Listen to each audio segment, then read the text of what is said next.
باللہ من الشیطان الرجیم بسم اللہ الرحمن الرحیم الحمد للہ رب العالمین صدق اللہ العلی العظیم۔ سورہ فاتحہ کے ناموں میں سے دو نام ایسے ہیں کہ جو قرآن پاک نے خود ذکر کیے ہیں۔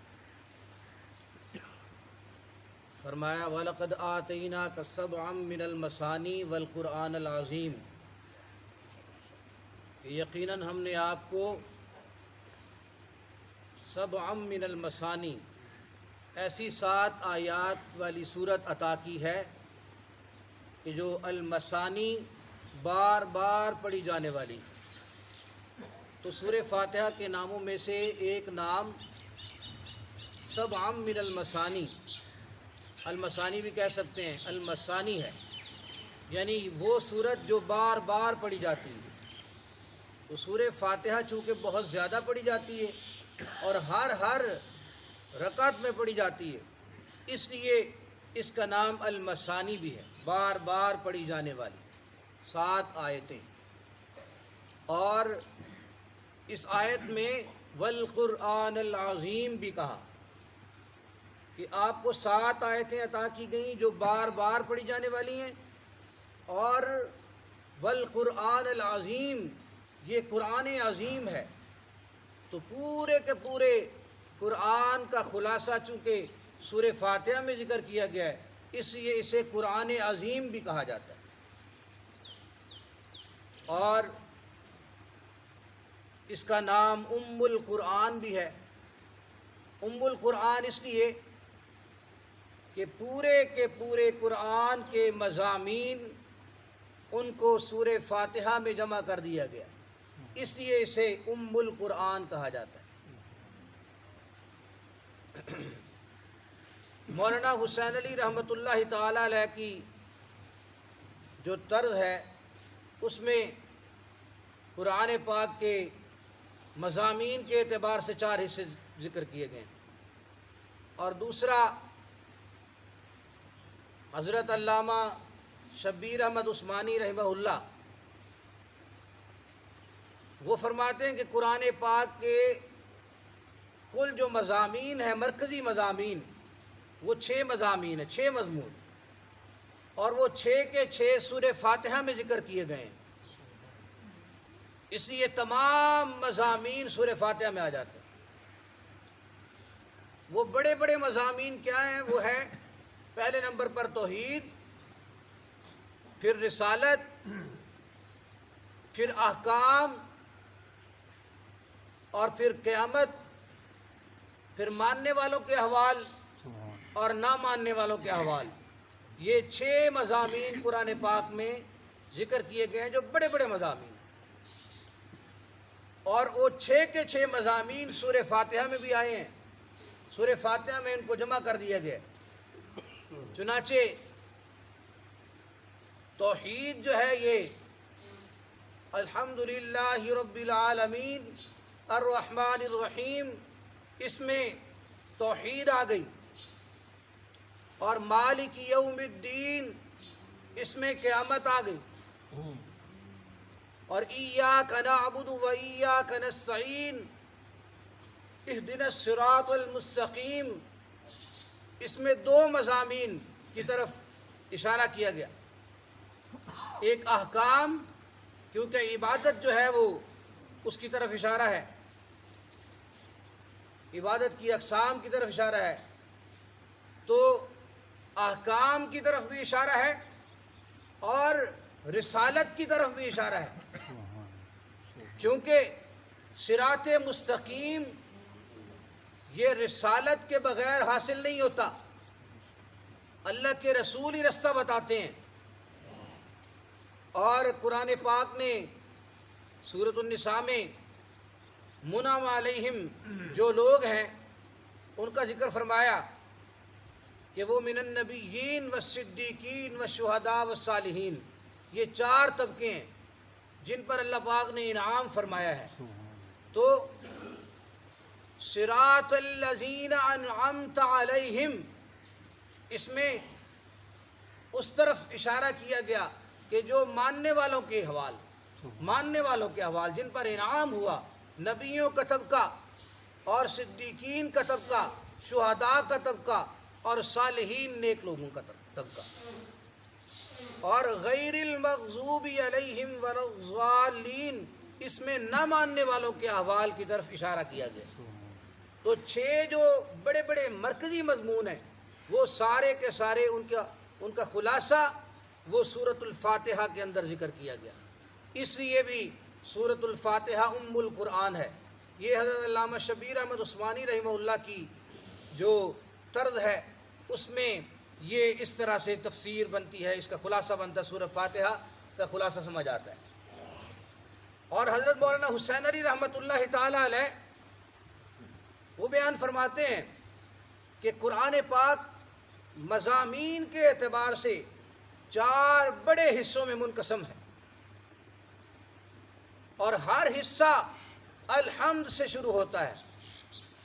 جیسے سورہ فاتحہ کا ایک نام سورۃ الحمد بھی ہے، اور یہ جتنے مرکزی مضامین بیان کیے گئے ہیں یہ قرآن پاک کے 4 حصوں میں ذکر کیے گئے ہیں، 4 بڑے مضامین، اور ہر حصہ الحمد سے شروع ہو رہا ہے۔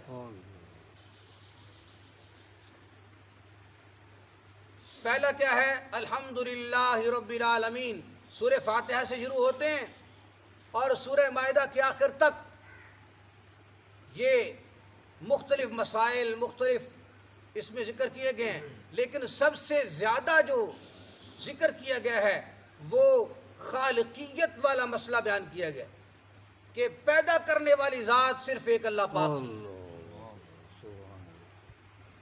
تو اس مضمون کا غلبہ ہے، اس لیے خالقیت، اور پھر یہ ثابت کیا گیا اس میں دلائل کے ساتھ ثابت کیا گیا کہ آپ ان سے پوچھ کے دیکھیں کہ آسمانوں کو، زمین کو، مشرکین سے پوچھیں وَلَئِن سَأَلْتَهُمْ مَنْ خَلَقَ السَّمَاوَاتِ، اگر آپ ان سے پوچھیں کہ آسمانوں کو کس نے پیدا کیا، زمین کو کس نے پیدا کیا، تو یہ کیا کہیں گے؟ یہ کہیں گے کہ اللہ ہی نے پیدا کیا۔ درجات ہیں، اور درجات وہ میں بعد میں ذکر کروں گا جو شاہ ولی اللہ رحمۃ اللہ تعالی علیہ نے ذکر فرمائے ہیں۔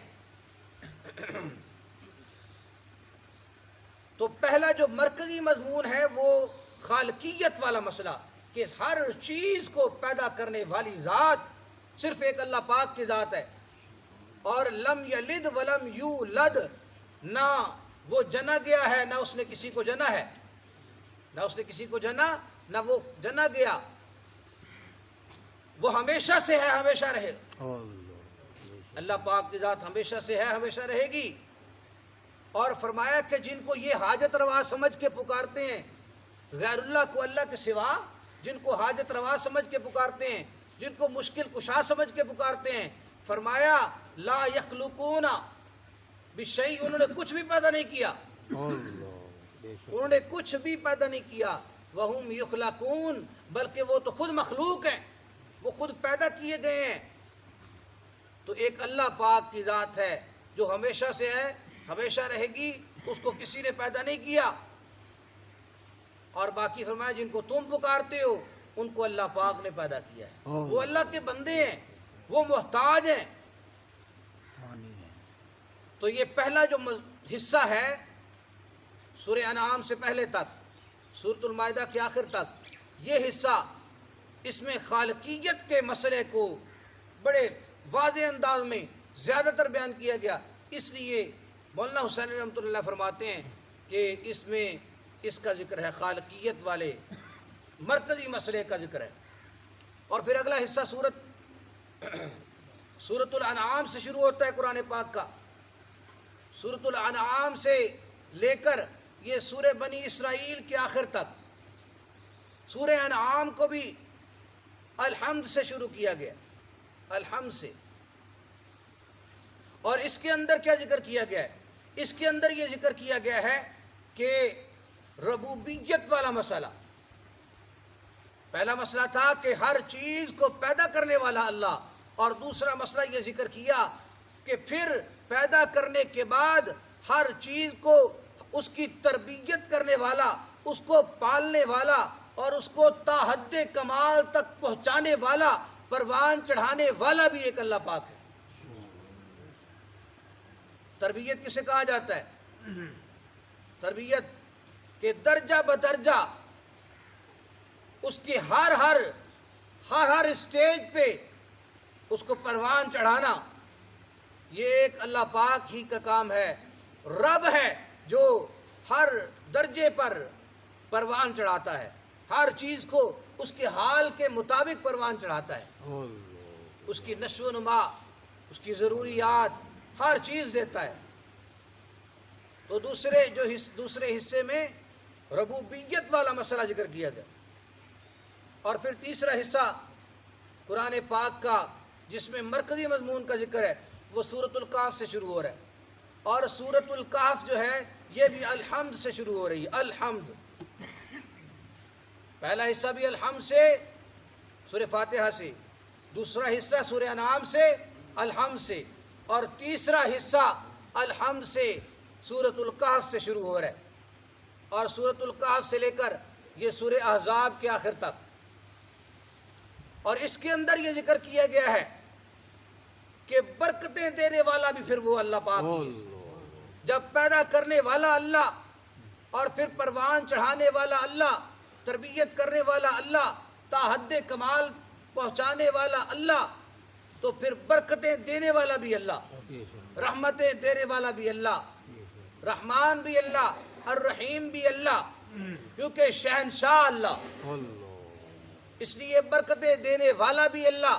فرمایا اس کے سوا کوئی برکتیں دینے والا نہیں ہے، برکات دہندہ بھی اللہ پاک ہی ہے۔ اور پھر آتا ہے چوتھا حصہ، تو چوتھا حصہ یہ سورہ سبا سے شروع ہو رہا ہے، اور سورہ سبا بھی الحمد سے شروع ہو رہی ہے، اور پھر اس کے بعد یہ قرآن پاک کے آخر تک حصہ جاتا ہے۔ لیکن الحمد سے سورہ سبا کے بعد سورہ فاطر ہے، اور وہ بھی الحمد سے شروع کی گئی ہے، الحمد سے شروع کی گئی ہیں دونوں صورتیں۔ تو چوتھا حصہ شروع ہو رہا ہے سورہ فاطر سے، سورہ سبا سے، اور پھر ساتھ سورہ فاطر کو بھی الحمد سے شروع کیا گیا، تو اس لیے کہ اس میں دو مضمونوں کی طرف اشارہ کیا گیا، دو مضمون۔ چوتھا حصہ اس کے اندر یہ بیان کیا گیا کہ پھر ویسے تو ہر جہان میں بادشاہی اور شہنشاہی اللہ ہی کی ہے، لیکن یہ دنیا کے اندر دوسرے چھوٹے بادشاہ جو نظر آتے ہیں یہ عارضی ہیں، اور حقیقی شہنشاہی اور حقیقی بادشاہی اور شہنشاہی اللہ پاک کی ہے۔ بے شک بے شک اور اس کا ظہور کب ہوگا؟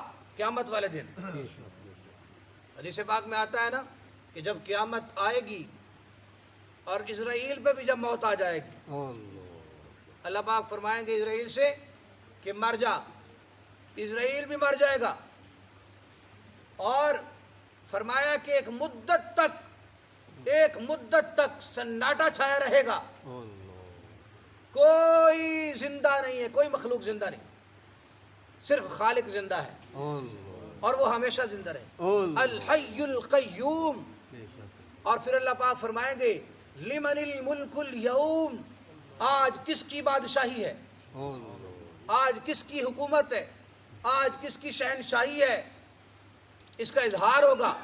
لمن الملک اليوم، کوئی جواب دینے والا نہیں، اور پھر ایک وقت گزر جائے گا، پھر اللہ تبارک و تعالی خود ارشاد فرمائیں گے للہ الواحد القہار، آج اس اکیلے اللہ کا غلبہ ہے، جو غلبے والا ہے، جو زبردست ہے، اس اکیلے اللہ کی شہنشاہی۔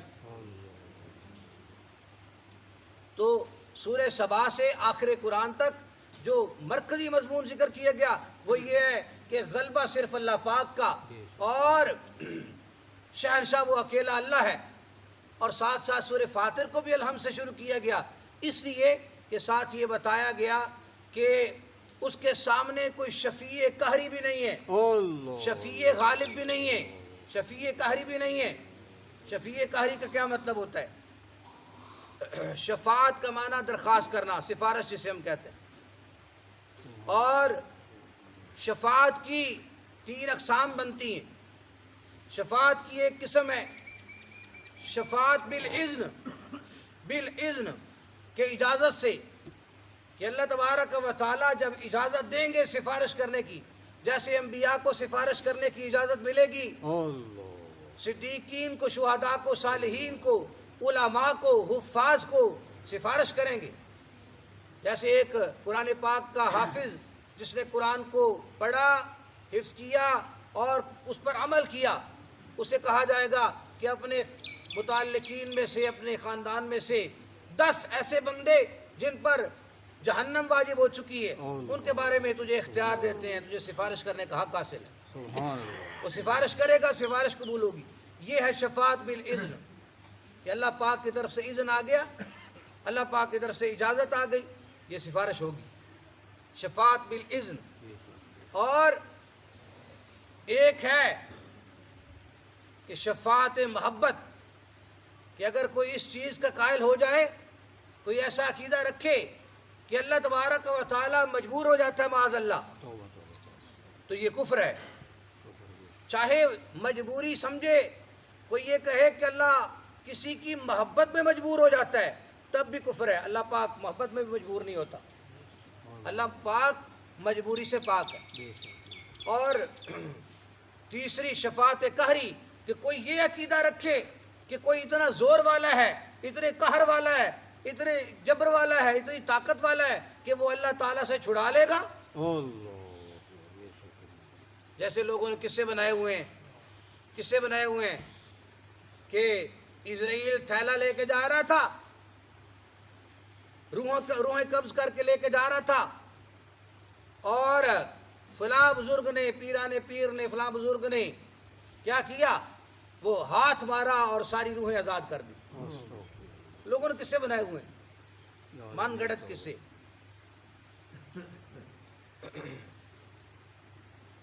تو یہ 4 مضامین خاص طور پر قرآن پاک میں جو ذکر کیے گئے ہیں، ہر حصہ الحمد سے شروع ہو رہا ہے۔ پہلے حصے میں خالقیت کا بیان، دوسرے حصے میں ربوبیت کا بیان، اور تیسرے حصے میں کہ متمکن اور برکتیں دینے والا صرف ایک اللہ پاک ہے، یہ ذکر کیا گیا۔ اور چوتھے حصے میں یہ ذکر کیا گیا ہے کہ پھر حقیقی شہنشاہی اس کا قیامت والے دن جو ظہور ہوگا وہ بھی اللہ پاک ہی کی شہنشاہی ہے، اور اللہ پاک کے سامنے کوئی شفیع قہری نہیں ہے، کوئی اللہ پاک سے زبردستی چھین نہیں سکتا، کوئی منوا نہیں سکتا زبردستی۔ جیسے دعا کے بارے میں اصول ذکر کیا گیا نا، فرمایا حدیث پاک میں آتا ہے کہ اپنے رب کو پکارو، فرمایا گڑ گڑا کے پکارنا چاہیے، خوب پکارو، گڑ گڑا کے مانگو۔ فرمایا دعا خوب گڑ گڑا کے مانگو، کیونکہ اللہ کی مرضی ہوگی تو اللہ دے دے گا، نواز دے گا، ورنہ کوئی اللہ پاک کو مجبور نہیں کر سکتا۔ لیکن تمہارا کام ہے مانگنا، تم تو گڑ گڑا کے مانگو نا۔ تو یہ جو 4 مضامین ہیں یہ سورۃ الفاتحہ میں جمع کر دیے گئے ہیں۔ سورۃ الفاتحہ میں الحمدللہ لفظ اللہ جو ہے، یہ اللہ تبارک و تعالیٰ کا جو ذاتی اسم ذات، اس کے اندر خالقیت، اس مضمون کو اس میں رکھا گیا، اس کی طرف اشارہ ہے۔ اور رب العالمین سے کہ رب بھی، ربوبیت والا مسئلہ اس میں ذکر کیا گیا۔ اور الرحمن الرحیم میں کہ جو انتہائی مہربان ہو، انتہائی رحمت والا ہو، یہ مسئلہ ذکر کیا گیا کہ وہ شہنشاہی ہوتا ہے، وہ شہنشاہی ہوتا ہے جس کی مہربانی کی کوئی حد نہ ہو، وہ شہنشاہی ہوتا ہے۔ اور مالک یوم الدین میں ذکر کیا گیا کہ قیامت کے دن کا مالک بھی اللہ پاک ہی ہے۔ مالک تو دنیا کا بھی اللہ پاک ہے، لیکن قیامت کا اس لیے کہا گیا کہ اس وقت سب کو پتہ چل جائے گا، جو آج نہیں مانتے وہ بھی مان لیں گے اس وقت۔ تو یہ جو 4 مضامین ہیں یہ سورۃ الفاتحہ میں ذکر کیے گئے، اس لیے اس کو ام القرآن کہا جاتا ہے کہ مرکزی جتنے مضامین ہیں وہ سورۃ الفاتحہ میں ذکر کیے گئے، اور پوری کی پوری پھر سورۃ الفاتحہ کا خلاصہ ایاک نعبد و ایاک نستعین میں ہے کہ کہو قولو محذوف ہے، تم کہو ایاک نعبد، اے اللہ ہم تیری ہی عبادت کرتے ہیں۔ ایک ہوتا ہے نعبد ایاک کہ فعل فاعل پہلے ہے اور پھر مفعول بعد میں، کہ ہم تیری ہی عبادت کرتے ہیں، تیری ہم عبادت کرتے ہیں تیری، ایک یہ ہے، اور ایک ہے ہم تیری ہی عبادت کرتے ہیں، تو یہ مفعول کو مقدم کیا گیا۔ اور نحو میں عربی قواعد میں یہ ضابطہ ہے کہ جب مفعول کو مقدم کیا جاتا ہے تو وہ حصر کا معنی یعنی بند ہو جاتا ہے معنی کہ تیری ہی عبادت کرتے ہیں، تیرے سوا کسی اور کی عبادت نہیں کرتے۔ اور واو تفسیریہ، واو اس کی تفسیر کر رہی ہے ایاک نستعین کہ عبادت کی، روزہ بھی عبادت ہے، نماز بھی عبادت ہے، حج بھی عبادت ہے، زکوٰۃ بھی عبادت ہے، عبادت کی تو مختلف قسمیں ہیں، لیکن فرمایا کہ خاص طور پر تجھ ہی سے مدد طلب کرتے ہیں۔